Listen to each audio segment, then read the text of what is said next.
welcome to Personal Money Planning's Planning with Purpose course. This course consists of 10 classes. This is our third one, and each is focusing on a different topic to aid you in getting financially organized. Now, what is financially organized? It's having all of your finances structured in such a way that is readily accessible, sortable, shareable, and really easy to edit. Because let's face it, this information is not useful if it is outdated and not current. So we want to make sure that we are able to keep up with any changes that we make, and we want to make sure it's really easy to do. If it's easy, we are going to by far probably succeed in making those changes. Now, my goal is that at the end of these courses, or at the end of these classes and the end of the total course, you will have a fully organized plan in place. And this is going to be really beneficial, not only for you, and we're going to look at why for you in just a moment, but also if someone has to step in and help with your finances in the event of your incapacitation, whether due to an illness or death. So let me introduce myself. I'm Michelle. I'm the president of Personal Money Planning. We are a financial planning and investment advisory firm in North Texas. And I've been in the finance industry right now for about 29 years, a little over 29 years. And so I have seen some of the messes that can happen when a plan is not in place. Today, I see some familiar faces with us. So thank you for joining again this month. If this is your first time to join, be sure to pull up our YouTube channel and watch the videos to the other two classes and get caught up. And it should be under the playlist, Planning with Purpose. Now, the way that I've structured, and the reason I say go watch those videos to get caught up, is that the way that I've structured the course is each class we will focus on a particular topic, and then we begin stacking information or additional information on that. So for example, our first class, we centered around creating a contact list of those most important to you. So that's going to be your family and friends. And in the next class, we looked at creating a list of all of your accounts, whether banking, investments, liability, utilities, cell phone provider, shopping sites, anything that you may have a bill or login and password for. And we also discussed the importance of providing that list to someone or a couple of someones that you trust. And also by having that contact list available from the first class, we were able to use that list to kind of gain a pool of potential candidates that we would like to give access to of our all of our accounts and stuff.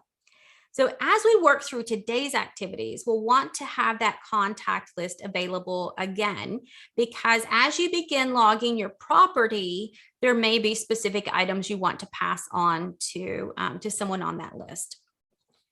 So before we jump too far into some of the tips and tricks and ways to do it, I wanted to take a moment and just look at why we create, or some of the reasons that we create a home inventory. And we have some here: insurance claims, proper insurance coverage, decluttering, and estate planning. And these are kind of the top ones. And depending on which one of these you're looking at, it may have a different level of detail or depth of the plan that you're making, or of the home inventory that you're making. So I just wanted to make sure we're looking at why we're doing this first and kind of get that in our minds to help us determine, if we want to go on the more basic end of an inventory, or if we want to get very detailed. So to start with, on the insurance claims, we are just not good under stress. We're human beings, we're not good under stress. Sure, there may be some that function better than others under stress, but we are not at our optimal levels of functionality when we're stressed. Now, under a stressful situation, we can probably rattle off some property loss for an insurance claim. I would focus on some of the bigger items, but I may not get some of those little things that are kind of overlooked. some of those smaller things, maybe something that's not quite as high of a dollar amount. And so we just kind of glaze over some of that. And I'll give you an example of what I'm talking about with that. Many years ago, my brother's house was broken into. He was a victim of theft. And amongst some of the other items that were taken, he had a very large collection of like DVDs, movies, and probably along the line of like 200 plus. And he noticed it was on this big built-in wall unit that he could, when he looked, he could see that these, chunks were missing out of them. And when he went to report that in the claim, or went to claim that, of course, they wanted more details, like how many movies were there, what were the titles, how much did you spend on those, when did you buy them, all these types of things. And he couldn't remember any of that.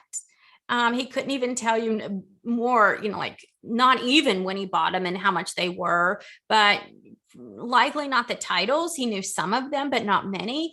But he couldn't even say how many were stolen. So how many titles is he going to be looking for? And so that made it really difficult.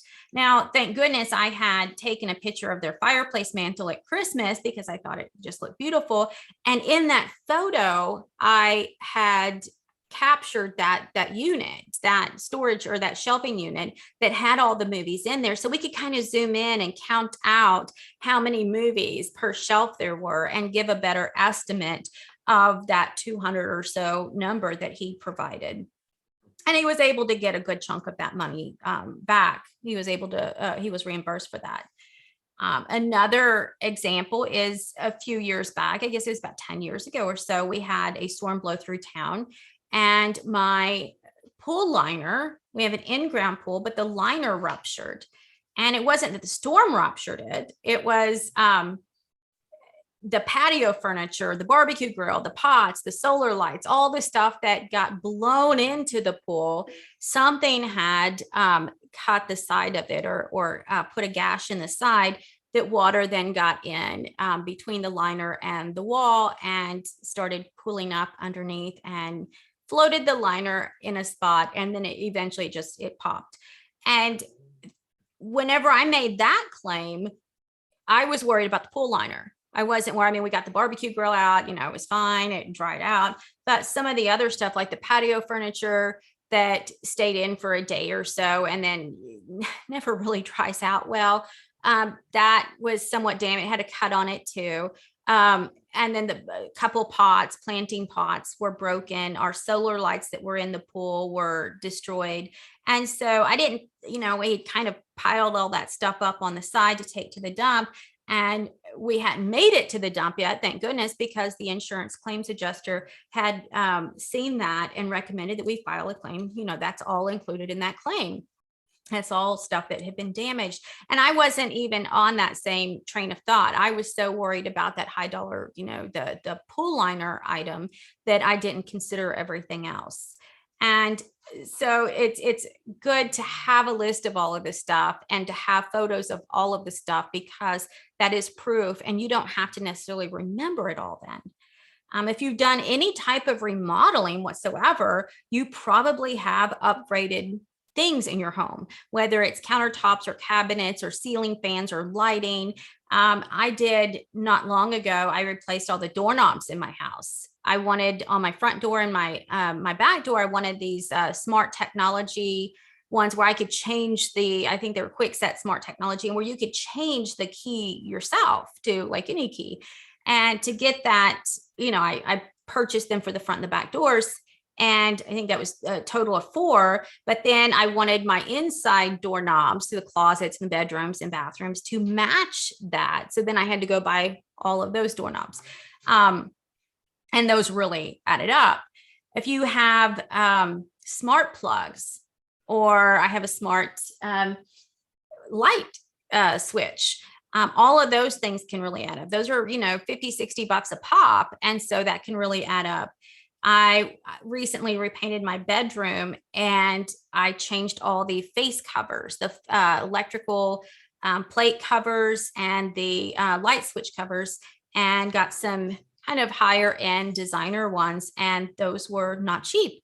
And so I want to make sure if something happens, if I'm subject to a fire or a tornado or some type of damage to the house, and I want to make sure that I get back everything that I put into it. So having a very detailed list or home inventory can help provide that for me. It also helps, make sure, it also ensures, should I say, that we have proper insurance coverage as well on our property. As we make our way through everything, we may notice that we have some jewelry or coins or cash or firearms or any of these things that may not be covered on our normal homeowners insurance policy. For instance, jewelry. Jewelry is only, no matter the amount of it, is only covered for about usually $1,200 to $1,500. That's the top. Doesn't matter if you have $500,000 worth of jewelry, you're going to get $1,200 to $1,500. And so you can add a rider onto that policy or specialty insurance onto that. So that is something in addition to the homeowner's insurance you can do. It only covers usually for theft, not for you, just losing it, but that is definitely something that you can look into. Cash and coins. A lot of people keep, a few $100 or a few $1,000 in their safe in case of emergency. And that's usually only covered to about $200 or $300.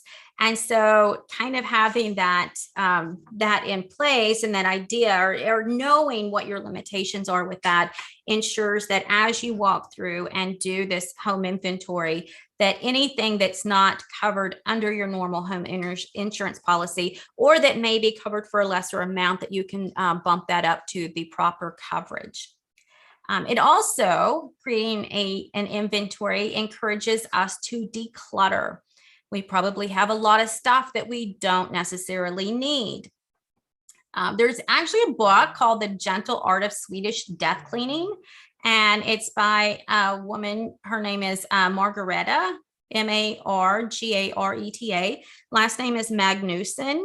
And she explains that, getting rid of stuff now that we don't necessarily need does a couple things. One, it saves our heirs the headache and the number of hours of work that it's going to take to declutter that stuff for us. It also, by getting rid of that unwanted stuff now, it lets us enjoy those things that kind of made the cut that we keep. Any of those things that we still have that really bring us joy, we keep. Anything else we kind of get rid of. We make space and open things up. I don't know about you, but if I walk into a hotel or a lobby that's like really very decluttered, very few things around, it just feels like I can breathe better. It reduces anxiety. If I walk into some place that's just completely cluttered, it brings me great anxiety. So that is something to consider. Encourages the decluttering. So it kind of lets you spring clean while you're doing this. And lastly, of course, we kind of mentioned this, the estate planning. It helps with having kind of eliminating that responsibility or that task being placed on your heirs. I know some are just like, well, if they're inheriting, that's their thing. Some people just can't bring themselves, when it comes to the estate planning side, they just can't bring themselves to just get rid of stuff.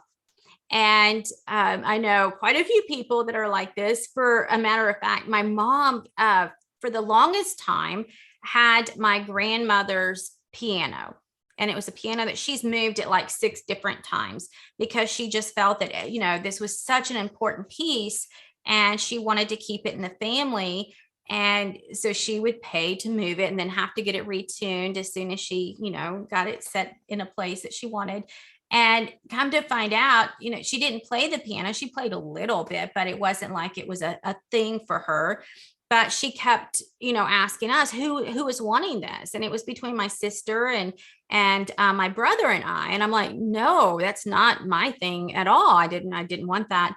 And neither did my siblings. And so this thing that she had toted around with her for all of these years and paid to move, 6 different times and retuned 6 or 7 different times, she ended up donating because it was something that psychologically and emotionally she thought that someone would want. So she held on to it for that emotional side of it, when in actuality, just asking, none of us wanted it.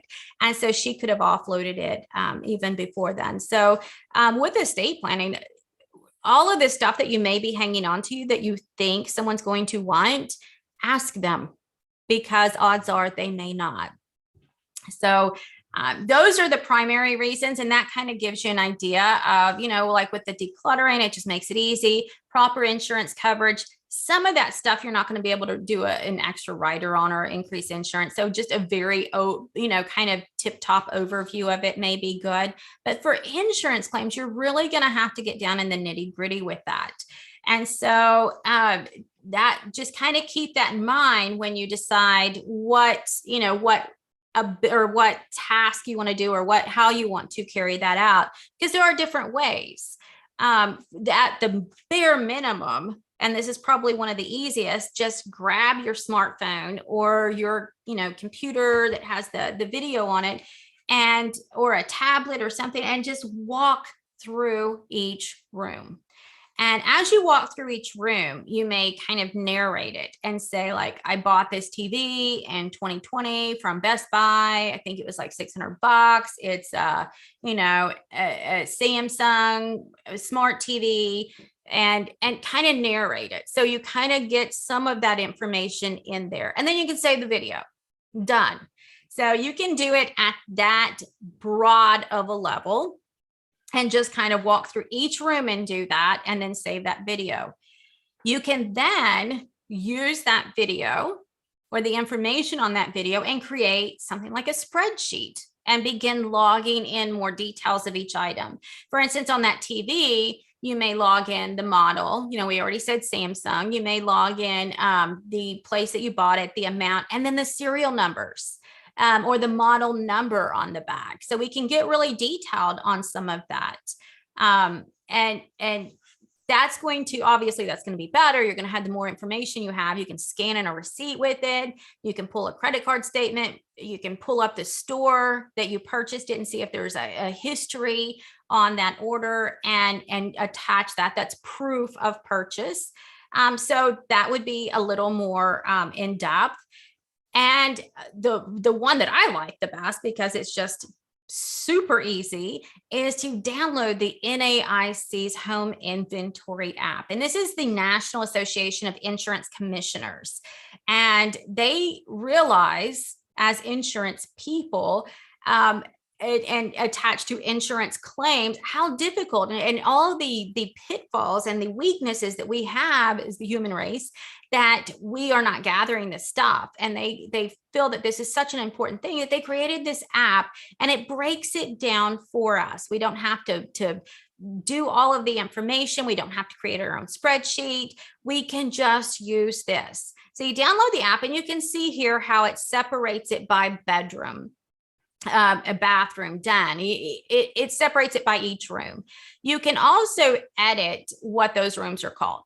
So if I wanted to name my kitchen like the Vittle vendor, if I wanted to name my master bedroom as like the Love Shack, whatever I wanted to name that, it is fine. I can do that. I can personalize it however I want.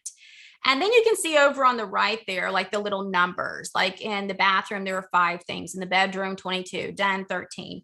But what it does is when you click that little arrow, it drills down in. And I know that this slide is just a touch blurry. I tried to blow it up so you could kind of get see the overview of it. But it drills down in and will let you not only put what it is. So we're looking at the picture on the far left. It's a Samsung TV. It gives you the date that it was purchased, the purchase price, the serial number. If you want to put a category and brand or any other description, you can do that. And the best part is that middle one where it says scan barcode. You can flip that TV around, use your phone, scan the code, it enters it in for you. So there's no potential transposition of numbers. And so that is really cool. It also allows you to upload as many pictures. I don't know if there's like a limit on it. I would guess that you probably don't need more than 5 or 10 pictures per item, but it lets you take photos of it and keep it on that as well. And so you have all of the information you're going to need. And then on the far right, it says you can export the items. Very nifty, because if you're going to be filing a claim, you can say, hey, hang on a second, here are all the items. I don't have to go through and just use this list and then write everything down. I can export it, and then it exports it into a couple different formats. You can do an Excel, well, not an Excel, it's a CSV file, which is kind of like an Excel spreadsheet. You can also do a PDF of that. And if you do the PDF, it's going to include the item description. So on this, if we're looking at the far left over here on the Samsung TV, it's going to give you the TV, the date, the amount, the serial number, and the category and brand. But it's also going to, on that PDF right under that item, it's going to put all the pictures in it for you too. So you have every picture. You don't have to like say, here are the pictures and here's the spreadsheet. So it lets you export on the PDF side together. So you have either the Excel or CSV file, you have the PDF that's going to include the pictures with it, or you can just export the pictures. So however you want to do that. Really neat. Breaks it down by room. It provides the photo ability and let you scan those serial numbers. That is the biggest thing.